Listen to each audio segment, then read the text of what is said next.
thump and a bang at the front door, and my father came in. "Where have you been all this time?"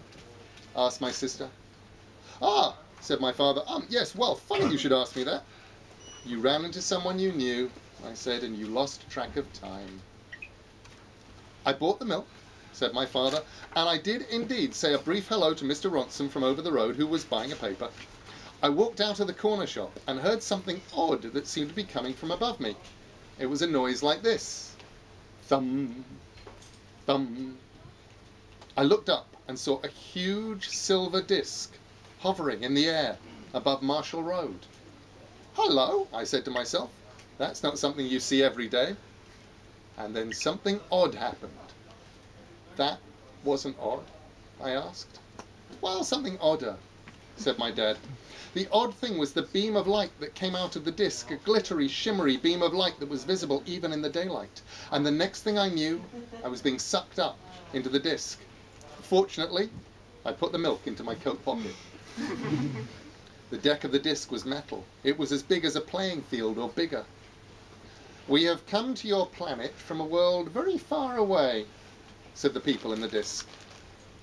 I call them people, but they were a bit green and rather globby, and they looked very grumpy indeed. "Now, as a representative of your species, we demand that you give us ownership of the whole planet. We are going to remodel it." "I jolly well won't," I said. "Then," one of them said, "we will bring all your enemies here and get them to make you miserable until you agree to sign the planet over to us." I was going to point out to them that I didn't have any enemies, when I noticed a large metal door with "Emergency exit, do not open for any reason, this means you" on it. I opened the door. "Don't do that," said a green globby person. "You'll let the space-time continuum in." But it was too late.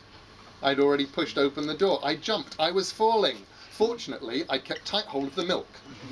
So when I splashed into the sea, I didn't lose it. "What was that?" said a woman's voice. "A big fish? A mermaid? Or was it a spy?" I wanted to say that I wasn't any of those things, but my mouth was full of seawater. I felt myself being hauled up onto the deck of a little ship. There were a number of men and a woman on the deck, and they all looked very cross. "Who be ye, landlubber?" asked the woman, who had a big hat on her head and a parrot on her shoulder. "He's a spy. A walrus in a coat. A new kind of mermaid. With legs," said the man. "What are you doing here?" asked the woman.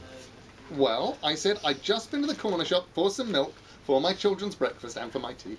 And the next thing I knew, he's lying, Your Majesty." She pulled out her cutlass.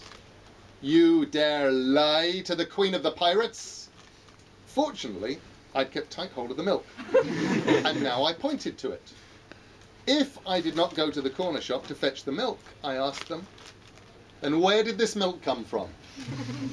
At this, the pirates were completely speechless. "Now," I said, "if you could let me off somewhere near to my destination, I would be much obliged to you." "And where would that happen to be?" said the Queen of the Pirates. "At the corner of Marshall Road and Fletcher Lane," I said. "My children are waiting there for their breakfast."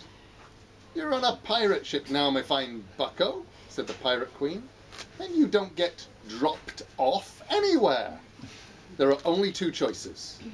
You can join my pirate crew, or refuse to join, and we will slit your cowardly throat, and you will go to the bottom of the sea, where you will feed the fishes."